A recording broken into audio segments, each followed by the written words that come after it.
Hello बच्चों, कैसे हैं आप लोग। बच्चे, स्वागत है आपका आपके चहीते चैनल फिजिक्स ब्रो में। मैं हूं वैभव अग्रवाल और बेटा हम कंटिन्यू कर रहे हैं अपने क्लास 11th के फर्स्ट यूनिट का सेकंड चैप्टर जिसका नाम है सिस्टम ऑफ यूनिट्स। बच्चे, पिछले पार्ट में मैंने आपको बताया था सिस्टम ऑफ यूनिट्स में कुछ बेसिक सी बातें, fundamental and derived quantities, SI units, different system of units वगैरह वगैरह। आज इसके आगे का एक पार्ट पढ़ रहे हैं जो छोटा सा पार्ट है जिसमें मैं आपको बताऊंगा practical units of measuring very small distances and very large distances. Very large distances के लिए जो यूनिट्स होती हैं, लाइट ईयर, एस्ट्रोनॉमिकल यूनिट और पार्सेक, वो हम बाद में पढ़ेंगे। पहले मैं आपको बता रहा हूँ practical units for measuring very small distances, very small lengths क्या है, मतलब पहले एक बेसिक सा समझा दूं आपको। बात आई बेटा, जैसे मान लें कि अगर मैं आपसे पूछूं कि ये एक पेन है, इस पेन की टिप है, ये टिप बताइए कितनी मोटी है, इसका रेडियस और डायमीटर कितना है, तो आप कितना बताएंगे।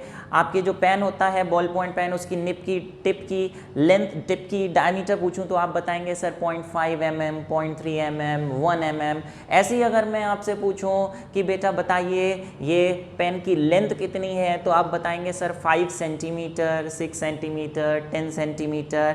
ऐसे ही अगर मैं आपसे पूछूं कि ये जो रूफ है इसकी हाइट बताइए कितनी है, तो आप बोलेंगे सर 5 मीटर, 6 मीटर। अगर मैं ये पूछूं आपसे कि बताइए एक शहर से दूसरे शहर का कितना डिस्टेंस है, तो आप बोलेंगे few kilometres, 10 kilometre, 100 kilometre, 500 kilometre. तो आप ये देखिए कि बेटा ये जितनी भी मैंने आपसे वैल्यूज़ पूछी उसमें आप एक बात नोटिस कर पा रहे हैं कि आपने जितनी भी वैल्यूज़ मुझे बताई हैं वो अलग अलग यूनिट्स में बताई हैं। जैसे मैंने अगर टिप की डायमीटर पूछा था तो आपने mm में बताया, वहीं मैंने 2 सिटीज़ के बीच का डिस्टेंस पूछा तो आपने किलोमीटर में बताया। अगर मैं आपसे टिप की डायमीटर पूछता तो क्या आप किलोमीटर में बताते? नहीं, आप किस में बताते हैं? mm में। जितना छोटा डिस्टेंस उतनी छोटी यूनिट, जितना बड़ा डिस्टेंस उतनी बड़ी यूनिट। तो अलग अलग डिस्टेंसेस के लिए अलग अलग यूनिट्स बनाई गई हैं। ऐसे ही अगर बहुत छोटे डिस्टेंसेस की बात करें, जैसे अगर मैं पूछूं कि एटम का डायमीटर कितना होता है, तो क्या आप किलोमीटर में बताएंगे, मीटर में बताएंगे, सेंटीमीटर में बताएंगे? नहीं। मिलीमीटर में बताएंगे? नहीं। मिलीमीटर भी उसके लिए एक बहुत बड़ी यूनिट होगी। अगर हमें एटम का डायमीटर वगैरह चाहिए तो उससे भी बहुत छोटी यूनिट बनानी पड़ेगी जिसके टर्म्स में हम उसकी वैल्यू बताएंगे। तो वो क्या यूनिट्स होती हैं छोटे डिस्टेंसेस के लिए। ऐसे बड़े डिस्टेंसेस की बात करें कि अगर हमें यहाँ से सन तक की डिस्टेंस निकालनी है तो ऑब्वियसली किलोमीटर भी उसके लिए कैसी यूनिट होगी? छोटी यूनिट होगी, बहुत छोटी यूनिट होगी, क्योंकि डिस्टेंस बहुत बड़ा है। इसीलिए बड़े डिस्टेंसेस के लिए अलग यूनिट और वेरी स्मॉल डिस्टेंसेस के लिए अलग यूनिट और बीच वाले डिस्टेंसेस के लिए अलग यूनिट बनाई गई हैं। तो पहले मैं आपको बता रहा हूँ स्मॉलर डिस्टेंसेस के लिए कौन सी प्रैक्टिकल यूनिट्स बनाई गई हैं। तो पहले हम कर रहे हैं practical units for measuring small practical units for measuring small distances, जिसमें बेटा सबसे पहली है आपकी, आपने देखा होगा इसमें सबसे पहली है माइक्रोन। माइक्रोन क्या चीज़ होती है बेटा? माइक्रोन सिंपली होता है, माइक्रोन को डिनोट करते हैं। अगर हम 1 माइक्रोन की बात करें तो simply 1 micron is equal to 1 micrometre. ये आप पहले पढ़ चुके हैं। माइक्रो किसकी एब्रिविएशन है, किसकी शॉर्ट फॉर्म है? जी हाँ, 10⁻⁻⁶ की। जैसे अगर आपको अपनी कॉपी के पेजेस हैं उसकी मोटाई बतानी है, एक पेज कितना मोटा है, तो ऑब्वियसली सेंटीमीटर में नहीं बताएंगे, इतना छोटा डिस्टेंस माइक्रोन में बताया जाता है, 10⁻⁻⁶ मीटर। ऐसे ही इससे थोड़ा बड़ा ले लें, नैनोमीटर। आपने सुना होगा नैनोमीटर, ये हम पहले कर चुके हैं, बता चुका हूँ। नैनो का मतलब क्या होता है? जी हाँ, 10⁻⁹ तो इस तरीके से ये दूसरी यूनिट हो गई। तीसरी है एंगस्ट्रॉम। क्या? एंगस्ट्रॉम। ये आपने शायद केमिस्ट्री में पढ़ी हो। इसका सिंबल होता है ए के ऊपर एक गोला, where 1 angstrom is equal to 10 to the power, बेटा गोला है, गोला का मतलब 0 बना दो, साथ में 1 लगा दो, एक माइनस लगा दो, 1 angstrom is equal to 10 to the power -10 metre. ऐसी एक और है बेटा, क्या, फर्मी। कौन सी, फर्मी। फर्मी क्या होती है, आप देखिए, फर्मी सिंपली आपने फेम्टो शब्द सुना होगा, तो 1 फर्मी इज इक्वल टू 1 फेम्टोमीटर। फेम्टोमीटर को शॉर्ट फॉर्म में FM भी लिख सकते हैं, और फेम्टो का मतलब होता है, एब्रीविएशन किसकी है ये, 10 टू द पावर F से 15, तो 10 टू द पावर -15, तो ये फर्मी हो गया, जो स्मॉलर डिस्टेंसेस के लिए ये 4 बेसिक जनरल यूज़ होने वाली कॉमन यूनिट्स हैं। तो चलिए अभी हम बात करते हैं लार्जर यूनिट्स की। तो चलिए अब बात करते हैं प्रैक्टिकल यूनिट्स की, किसके लिए, लार्जर डिस्टेंसेस के लिए। तो बेटा जैसे मैंने आपसे कहा कि अगर हमें यहाँ से सन का डिस्टेंस निकालना है, एक प्लैनेट से दूसरे प्लैनेट का डिस्टेंस निकालना है, तो क्या मिलीमीटर में बताओगे, नहीं, जैसे मिलीमीटर इतने लंबे डिस्टेंसेस के लिए एक बहुत छोटी यूनिट होगी, ऐसी किलोमीटर भी एक बहुत छोटी यूनिट है, तो उसके लिए बड़ी यूनिट्स बनाई गई हैं, जैसे कि 3, पहली आपकी लाइट ईयर, दूसरी एस्ट्रोनॉमिकल यूनिट और तीसरी पार्सेक। ये 3 इंपॉर्टेंट वर्ड्स हैं जो एग्जाम में आपसे डेफिनेशन इसकी पूछी जाती है और वैल्यूज़ भी पूछी जाती हैं, तो ध्यान से इसको समझिए। जिसमें सबसे पहला मैं आपको बता रहा हूँ, क्या, लाइट ईयर। सबसे पहला है लाइट ईयर, जिसे शॉर्ट फॉर्म में हम LY भी लिखते हैं। बोले सर लाइट ईयर क्या चीज़ होती है, तो आपको बता दें बच्चे, 1 लाइट ईयर क्या चीज़ होती है। 1 लाइट ईयर एक तरीके का डिस्टेंस होता है which is travelled by light in vacuum in 1 year. एक साल में लाइट जितना डिस्टेंस ट्रैवल करेगी, that is called 1 light year. क्या,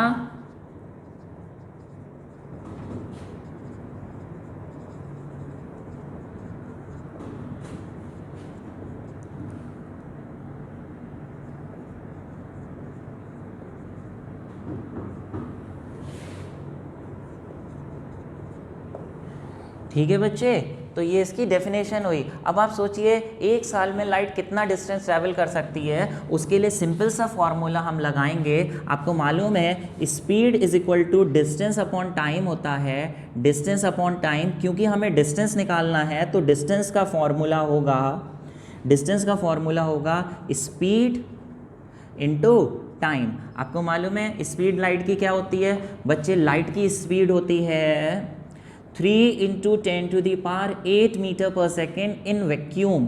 इसका मतलब हो गया बच्चे कि लगभग 3 × 10 टू द पावर 5, 3 0 हटा दीजिए तो ये किलोमीटर में आ जाएगी, यानी लगभग 3 लाख, 5 0 हैं, 3 लाख किलोमीटर पर सेकेंड। इसका मतलब एक सेकंड में लाइट 3 लाख किलोमीटर ट्रैवल कर जाती है। यहाँ एक सेकंड गुजरा और 3 लाख किलोमीटर कवर्ड, तो सोचिए लाइट की कितनी ज़्यादा स्पीड होती है। अगर एक सेकंड में 3 लाख किलोमीटर चल जाती है तो सोचिए बैठे बैठे एक साल अगर गुजरेगा तो एक साल में कितना डिस्टेंस ट्रैवल कर चुकी होगी। जी हाँ, वही इतना लंबा जो डिस्टेंस है उसी डिस्टेंस को हम कहते हैं 1 लाइट ईयर।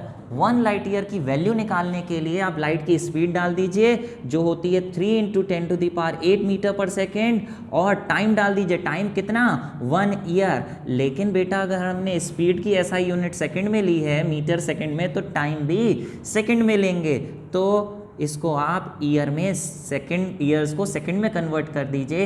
एक सेकंड में कन्वर्ट करने के लिए इसे पहले कितने दिन होते हैं इसमें एक ईयर में, 365, फिर उसको आवर्स में कन्वर्ट करेंगे, फिर उसको मिनट्स में कन्वर्ट करेंगे, फिर उसको सेकंड में कन्वर्ट करेंगे। इस तरीके से ये सेकंड में कन्वर्ट हो गया, ये मीटर पर सेकंड और ये सेकंड। तो ये आप वैल्यू निकालेंगे तो सेकंड से सेकंड कट जाएगा, मीटर में आंसर आ जाएगा, और इसे अगर आप कैलकुलेट करेंगे तो ये निकलेगा 9.467 × 10 टू द पावर 15 मीटर, यानी 1 लाइट ईयर में इतने मीटर होते हैं। इसकी वैल्यू आपको याद करनी होगी।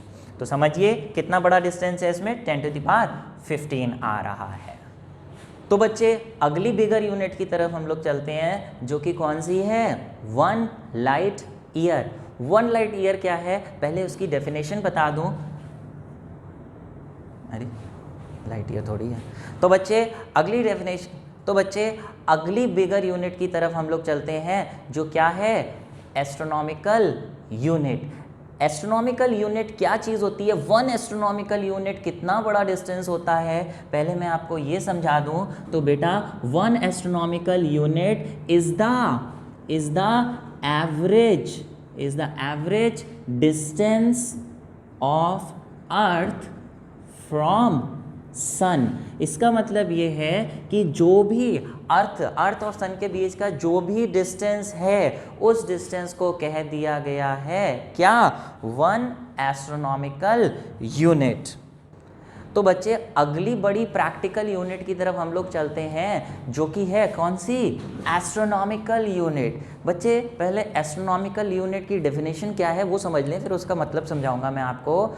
1 astronomical unit is defined as the mean distance between the sun and the earth. कहने का मतलब ये, अर्थ और सन के बीच एक डिस्टेंस है, वो जो भी अर्थ और सन के बीच का डिस्टेंस है, उस डिस्टेंस को मान लिया गया है क्या एस्ट्रोनॉमिकल यूनिट। बोले सर वो कितना बड़ा डिस्टेंस है जिसको 1 एस्ट्रोनॉमिकल यूनिट माना गया है। तो बच्चे आपको ये याद करना होगा कि 1 astronomical unit is equal to 1.496 into 10⁻11 metre. इतने मीटर को मिला के 1 एस्ट्रोनॉमिकल यूनिट कहा जाता है। बोले सर ये बात तो समझ में आ गई कि डिस्टेंस बिटवीन अर्थ एंड सन को एस्ट्रोनॉमिकल यूनिट कहा गया है, 1 एस्ट्रोनॉमिकल यूनिट। लेकिन सर ये क्या शब्द लगा दिया, मीन डिस्टेंस। बेटा इसका अपना एक मतलब है मीन डिस्टेंस का, वो ये कि अर्थ जब सन के चारों तरफ रिवॉल्व करती है तो एक्चुअली में ऐसे तो करती नहीं है, जैसे ये सन है और ये इस तरीके से अर्थ है। अर्थ इसके चारों तरफ सर्कुलर पाथ में तो रिवॉल्व करती नहीं है। अगर सर्कुलर पाथ में रिवॉल्व करती तो हर जगह अर्थ से सन का डिस्टेंस कांस्टेंट रहता, ऐसा नहीं होता। Earth revolves around the sun in elliptical orbit.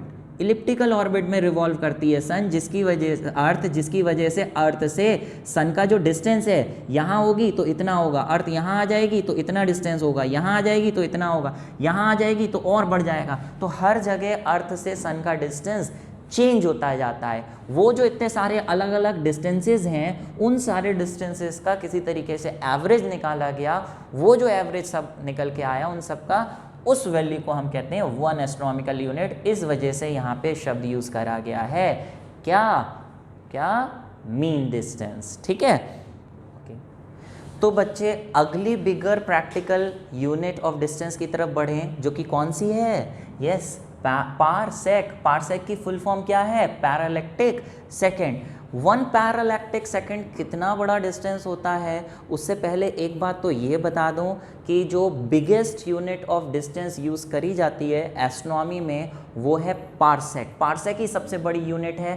क्या होती है वो हम पढ़ने जा रहे हैं, लेकिन उससे पहले एक बेसिक चीज़ बता दूं जिसका यूज़ इसमें आएगा, वो है यूनिट्स ऑफ एंगल। हालांकि पिछले लेक्चर में मैंने आपको यूनिट बताई थी एंगल की 2। एक तो ऑब्वियसली कॉमनली यूज्ड यूनिट होती है कौन सी, डिग्री में बताते हैं 20 डिग्री 30 डिग्री एंगल, लेकिन ऐसा यूनिट होती है रेडियन। जबकि बेटा एंगल की कुछ और छोटी यूनिट्स भी होती हैं, जैसे डिग्री से छोटी मिनट से छोटी सेकेंड। जी हाँ, मिनट सुनने में ऐसा लग रहा है अरे सर ये तो टाइम की यूनिट है, सेकंड ये तो टाइम की यूनिट है। ये टाइम की तो यूनिट होती ही होती है बेटा, लेकिन इसके साथ साथ ये यूनिट एंगल की भी होती है। अब कौन से एंगल को हम मिनट और सेकंड कहते हैं, तो वो समझिए प्यारे। जैसे एक हमने सर्किल बना दिया, सर्किल में अगर ये पूरे एंगल की मैं बात करूं तो ये डिग्री में कितना एंगल होता है, जी हाँ 60 डिग्री। इसका मतलब ये है कि पूरे सर्किल को अगर मैं इस तरीके से सेगमेंट्स में डिवाइड कर दूं, एक ये बना दिया, एक ये बना दिया, एक 360 पार्ट्स में डिवाइड कर दूं, इस पूरे एंगल को, पूरे 360 को 360 पार्ट्स में डिवाइड कर दूं, तो ये जो एक ये आएगा ये कितने डिग्री का होगा, जी हाँ कितने डिग्री का होगा, 1 डिग्री का। तो 1 डिग्री तो आप इमेजिन कर सकते हैं कितना बड़ा एंगल को 1 डिग्री कहते हैं। जो कि हालांकि मैंने यहाँ पे तो 360 पार्ट्स में इतने छोटे छोटे डिवाइड नहीं कर सकता मार्कर से, इस वजह से कुछ थोड़ा बड़ा ही बन गया है। लेकिन आप इमेजिन कर सकते हैं कि 1 डिग्री कितना छोटा एंगल होता होगा अगर हम इसे 360 पार्ट्स में डिवाइड करें। चलिए फिलहाल इस सेल्सियस क्यों लिख दिया, 1 डिग्री, ठीक है। अभी बात आई कि ये जो 1 डिग्री आपका एंगल आया, अगर इसे और छोटे 60 पार्ट्स में डिवाइड कर दें, मैं तो यहाँ बना भी नहीं सकता, इतना मोटा मार्कर है। लेकिन फिर भी अगर हम इसे 60 पार्ट्स में डिवाइड कर दें तो ये जो एक छोटा सा पार्ट आएगा, ये जो एंगल होता है इसे हम कहते हैं 1 मिनट, जिसका सिंबल होता है 1 के ऊपर एक डैश बना दें तो इसे हम 1 मिनट कहते हैं। यानी ये जो पूरा 1 डिग्री था बेटा, इसको 60 पार्ट्स में तोड़ के एक पार्ट मिनट के बराबर आया था। तो एक पूरे डिग्री में कितने मिनट होते हैं? जी हाँ, कितने? 60 मिनट्स। ऐसी बात आई सेकंड कितना छोटा एंगल होता है, आप सोचिए मिनट ही कितना छोटा एंगल होगा। वो जो मिनट आया उसको और छोटे 60 पार्ट्स में डिवाइड कर दो तो वो एक जो नन्ना मुन्ना सा एंगल बनेगा, उस एंगल को हम कहते हैं 1 सेकेंड, जैसे डिनोट करते हैं डबल लाइन से। इसका मतलब 1 डिग्री के अंदर 60 मिनट्स, और ये जो 1 मिनट है उसके अंदर और छोटे 1 मिनट के अंदर 60 सेकेंड होते हैं। तो यानी 1 degree is equal to 60 minute is equal to 60 into 60 second. इतने सेकेंड होते हैं। यानी कितने सेकेंड होते हैं 1 डिग्री में? 1 degree is equal to 3600 second. अभी बात आई, ऐसा यूनिट होती है एंगल की रेडियन। तो अभी मैं एक रिलेशन बता रहा हूँ रेडियन और सेकंड में। अगर कहीं पे आपको एंगल सेकंड में दे रखा है और उसको रेडियन में कन्वर्ट करना है तो कैसे करेंगे? उससे पहले आप ये देखिए कि 1 डिग्री में इतने सेकंड है, तो 1 सेकंड में कितने डिग्री होंगे? ऑब्वियसली ये नीचे आ जाएगा, तो 1/3600 डिग्री। चलिए, पिछले पार्ट में मैंने आपको समझाया था कि 1 डिग्री इज इक्वल टू π/2π/360।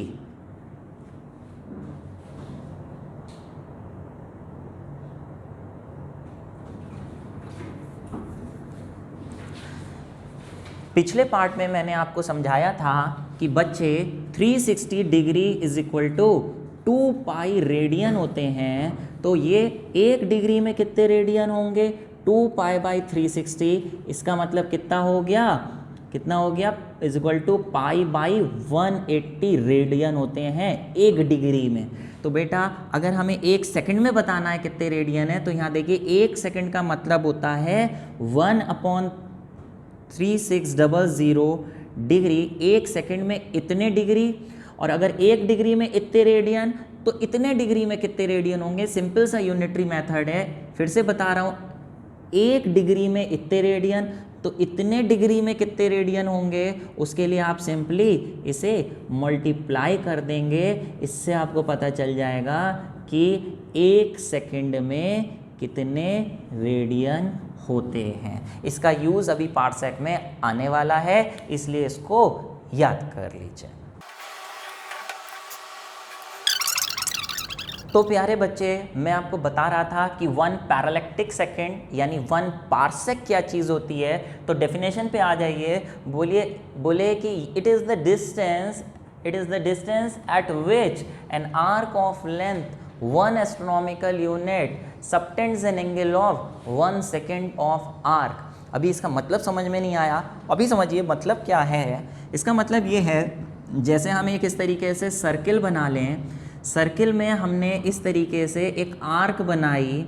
ये आर्क लगभग आपको लग रहा है 10-15 सेंटीमीटर की होगी, लेकिन ये आर्क हमें कितनी बड़ी बनानी है? कितनी बड़ी?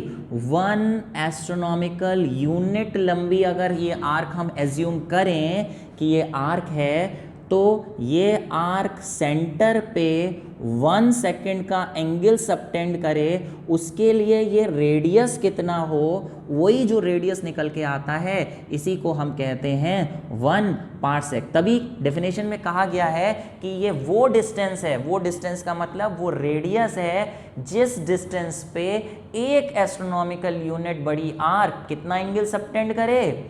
1 सेकंड का एंगल सबटेंड करे। अब आप समझिए कि ये एस्ट्रोनॉमिकल यूनिट की जो आर्क बनाई है ये इतनी बड़ी तो होगी नहीं, ये बहुत बड़ी होगी, जिसकी वजह से ये जो रेडियस की वैल्यू है ये भी बहुत ज़्यादा आएगी। कितनी आएगी 1 पार्सेक की वैल्यू, वो अगर हमें निकालना है तो सिंपल हम यहाँ से इस तरीके से इन तीनों में एक रिलेशन होती है, ये आर्क है, ये रेडियस है, ये एंगल है। फॉर्मूला होता है angle is equal to arc upon radius, arc upon radius. Angle कितना लेना है 1 सेकेंड का, आर्क कितनी लेनी है एस्ट्रोनॉमिकल यूनिट, तो जो रेडियस आएगा उसी को हम 1 पार्सेक कहते हैं। तो अगर हमें 1 पार्सेक निकालना है कि कितना होता है तो सिंपली ये चीज़ नीचे ले आए 1 AU अपॉन 1 सेकेंड। लेकिन अगर हमें 1 पार्सेक में कितने मीटर होते हैं SI यूनिट में निकालना है तो बच्चे इसको भी SI यूनिट में कन्वर्ट करना पड़ेगा और इसे भी SI यूनिट में कन्वर्ट करना पड़ेगा। क्या आपको मालूम है कि 1 एस्ट्रोनॉमिकल यूनिट में कितने मीटर होते हैं? जी हाँ, 1.496 इंटू 10⁻11। और इसको तो मीटर में कन्वर्ट कर लिया। ऐसे ही बताइए एंगल की SI यूनिट क्या होती है? क्या सेकंड होती है? जी नहीं। मिनट होती है? नहीं। डिग्री होती है? नहीं। क्या होती है? रेडियन। तो आपको इसको रेडियन में कन्वर्ट करना पड़ेगा। और जस्ट अभी मैंने आपको बताया कि 1 मिनट में कितने रेडियन होते हैं? 1/3600 इंटू पाई/180 रेडियन। इसे आप कैलकुलेट करेंगे, when you will calculate the value will come out to be 3.08 into 10⁻16 metre, यानी 1 parsec is equal to 3.08 into 10⁻16 metre. इसकी वैल्यू आपको याद करनी होगी। तो बेटा ये जो 3 वैल्यूज़ आपको आ गई हैं इसमें से पार्सेक बहुत इंपॉर्टेंट है। वैसे तीनों में से कुछ भी चीज़ एग्जाम में 1 नंबर में पूछी जाती है, इसलिए इसको ध्यान से समझ लीजिए। अभी मैं इन तीनों में से आपको बता रहा हूँ कि कौन सी बड़ी वैल्यू होती है, कौन सी छोटी यूनिट होती है। तो समझिए कि बताइए ज़रा 1 एस्ट्रोनॉमिकल यूनिट से पहले हमने 1 लाइट ईयर पढ़ा था, तो बताइए 1 लाइट ईयर कितना था? 9.467 इंटू 10⁻15 मीटर। उसके बाद एस्ट्रोनॉमिकल यूनिट कितना था? 1.496 इंटू 10⁻11 मीटर। और अभी हमने पार्सेक निकाला जिसे हम पैरालैक्टिक सेकंड भी कहते हैं। 1 parsec is equal to 3.08 into 10⁻16 metre. तो देखने से साफ साफ पता लग रहा है, पावर से अगर आप कंपेयर करें तो सबसे छोटी यूनिट कौन सी हुई? ये सबसे छोटी वैल्यू हुई 10⁻11।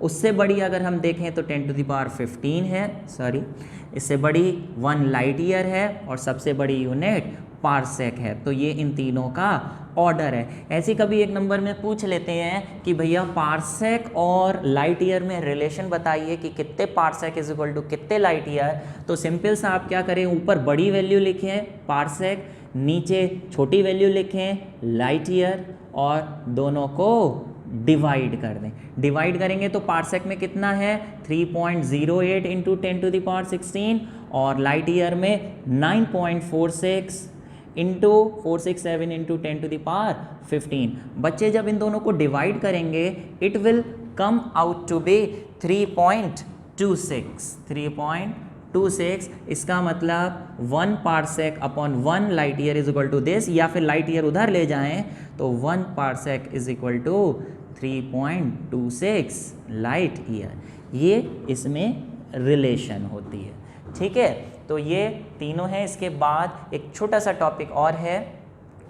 तो बच्चे अगला एक छोटा सा टॉपिक और जल्दी से मैं आपको बता दूं कि ऑर्डर ऑफ मैग्नीट्यूड क्या चीज़ होती है। बच्चे ऑर्डर ऑफ मैग्नीट्यूड की पहले डेफिनेशन पे जाइए, फिर मैं आराम से समझाऊंगा। Order of magnitude of a physical quantity is that power of 10 which is closest to its magnitude. कहने का मतलब ये कि ऑर्डर ऑफ क्वांटिटी का मतलब होता है सिंपली वो कोई भी एक क्वांटिटी की कोई वैल्यू लिखी है, उसमें 10 की कितनी पावर आ रही है जो उसके मैग्नीट्यूड के क्लोजेस्ट हो, उस 10 की पावर को हम ऑर्डर ऑफ क्वांटिटी कहते हैं। जैसे फॉर एग्जाम्पल एक कोई क्वांटिटी है वो इस तरीके से लिखी हुई है, जैसे पहले मैं एक एग्जाम्पल ले लेता हूँ। जैसे कहीं पे किसी की स्पीड लिखी है, speed is equal to 0.7 into 10⁶। तो बेटा ये इसकी जो क्वांटिटी स्पीड है, इसकी ये जो 10 की पावर आ रही है, इसी 10 की पावर को हम कहते हैं उसका ऑर्डर। अगर आपसे पूछा जाए कि बताइए यहाँ पे स्पीड का ऑर्डर क्या है, तो आप सिंपली कह देंगे इसका ऑर्डर है 6। इसको हम कहते हैं ऑर्डर ऑफ क्वांटिटी। जैसे इन जनरल कोई quantity is equal to this into this लिखी है, तो यहाँ पे जो भी 10 की पावर होती है उसे हम कहते हैं ऑर्डर ऑफ क्वांटिटी। बट ये ऑर्डर ऑफ क्वांटिटी बताने के लिए एक कंडीशन ये है कि यहाँ इसके कोफिशिएंट में जो भी नंबर लिखा है उसकी value must lie between 0.5 and 5। 0.5 से ज़्यादा और 5 से या 5 के कम होनी चाहिए, तो ही जो 10 की पावर आएगी उसे हम ऑर्डर ऑफ क्वांटिटी कहते हैं। फॉर एग्जाम्पल जैसे यहाँ पर ये जो 0.7 लिखा था, ये तो 0.5 और 5 के बीच का था, तो 10 की पावर हमने 6 बता दी। लेकिन अगर यहीं पे इस तरीके से लिखा होता 8.5 इंटू 10⁻3, तो बेटा आप इसका जो ऑर्डर है वो 3 नहीं कहते, क्योंकि इसके जो ये यहाँ पे जो नंबर लिखा है ये तो 5 से ज़्यादा है। तो पहले आप इसे कन्वर्ट करिए इस तरीके से कि ये 0.5 और 5 के बीच में आ जाए, फिर देखिए इसकी पावर कितनी आएगी। तो आप इसको क्या करेंगे, इसको आप 1 पॉइंट पीछे ले जाएंगे। 1 पॉइंट अगर आप इसे पीछे ले जाएंगे तो ये बन गया 0.85।